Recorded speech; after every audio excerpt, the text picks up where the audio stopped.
Kathmandu महानगरका mayor बालिन Shah एक नाम जसले आजको नेपाली राजनीतिको कथा नै परिभाषित गर्दैछ। युवा रोषको स्वर, स्थापित व्यवस्थाप्रति चुनौती र अप्रत्याशित रूपमा सत्ताको शिखरमा पुगेका एक ठोस व्यक्तित्व। र्यापरबाट राजनीतिज्ञ, इन्जिनियरबाट महानगर प्रमुख बनेको उनको यात्रा केवल व्यक्तिगत सफलताको भन्दा पनि नेपाली राजनीतिमा भएको भूकम्पीय परिवर्तनको प्रतीक हो। आज यो भिडियोमा हामी उनको जन्मदेखि लिएर हालैका विवादित फैसलासम्म भविष्यको राष्ट्रिय राजनीतिमा उनले खेल्न गइरहेको भूमिकासम्मको पूर्ण चित्रण गर्नेछौँ। आउनुहोस् आजको भिडियो सुरु गरौँ। बालिन शाहको जन्म सन् 1990 को अप्रिल 27 तारिक विक्रम सम्वत 2047 साल वैशाख 14 गते काठमाडौँको नरदेवीमा भएको हो।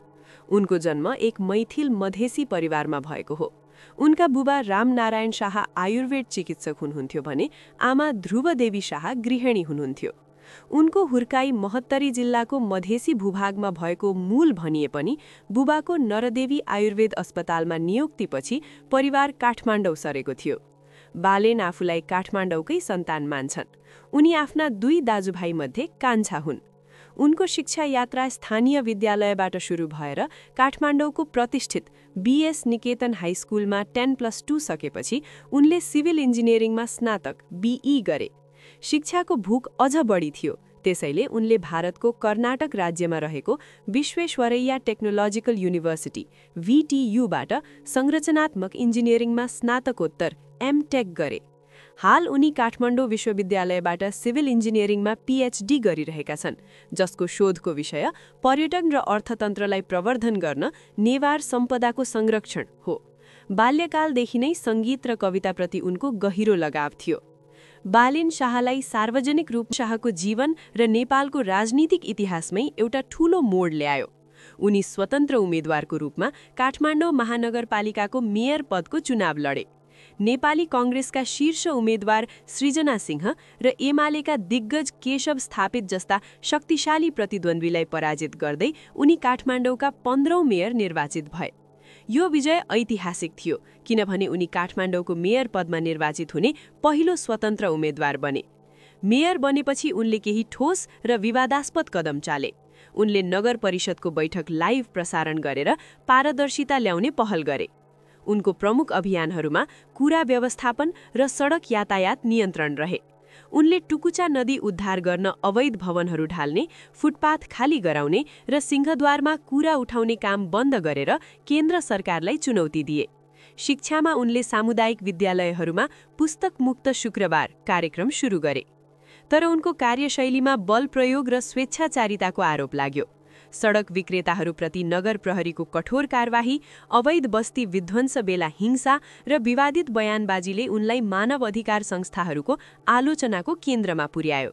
उनी राजनीतिक संरचनाप्रति गहिरो अविश्वास राख्छन् र प्राय केन्द्रीय सरकार र ठूला राजनीतिक दलहरूसँग टक्राउँदै आएका छन्।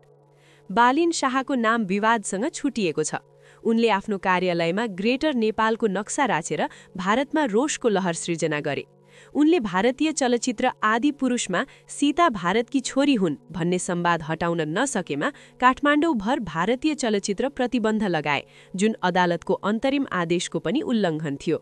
उनले अदालत र सरकारलाई भारतको इशारामा काम गर्ने आरोप लगाए। उनकी श्रीमतीको गाडी सुरक्षा जाँचमा रोकिएपछि उनी रुष्ट भएर सिंहद्वार जलाउने धम्कीसम्म दिए। उनले सामाजिक सञ्जालमा अमेरिका र चीनलाई लक्षित गरेर आलोचनात्मक पोस्ट गरेका थिए, जसलाई पछि मेटिएको थियो। नेपाल छात्र सङ्घले जेनेजी आन्दोलनको समयमा उनमा राष्ट्रिय सम्पदाको क्षति गर्न उक्चाउने आरोपमा प्रहरीमा रिपोर्ट दर्ता गरेको थियो। हालैको सबभन्दा ठूलो खबर के छ भने मेयर बालिन शाहले राष्ट्रिय स्वतन्त्र पार्टीसँग सहमति गरेपछि फागुन 21 गतेको प्रतिनिधि सभा चुनाव लड्ने तयारी गरेका छन्। यसका लागि उनी आगामी 1-2 साताभित्रै मेयर पदबाट राजीनामा दिने तयारीमा छन्। उनको राजीनामापछि काठमाडौँ महानगरपालिकाको मेयर पद रिक्त हुनेछ र कानून अनुसार बाँकी 16 महिनाको अवधिका लागि उपनिर्वाचन हुन सक्छ। त्यससम्म उपमेयर सुनिता डङ्गोल एमाले कार्यवाहक मेयरको भूमिका निर्वाह गर्नेछिन्। बालिन शाह एक जटिल र गतिशील व्यक्तित्व हुन्। एक र्यापरबाट सिधै सत्ताको शिखरमा पुगेका उनी युवाका लागि एउटा नयाँ सम्भावनाको प्रतीक हुन्। उनको कार्यशैलीमा सुधारको एउटा तीव्र इच्छा देखिन्छ, तर साथै अधिनायकवादी र टकरावको स्ट्र्याटेजी पनि देखिन्छ।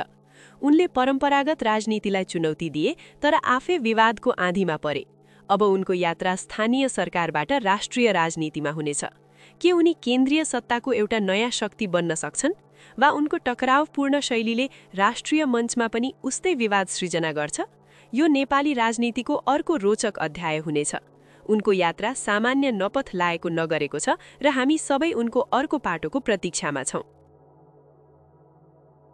यदि यो भिडियोले तपाईलाई प्रेरणा दियो भने लाइक, कमेन्ट र शेयर गर्न नबिर्सनुहोला।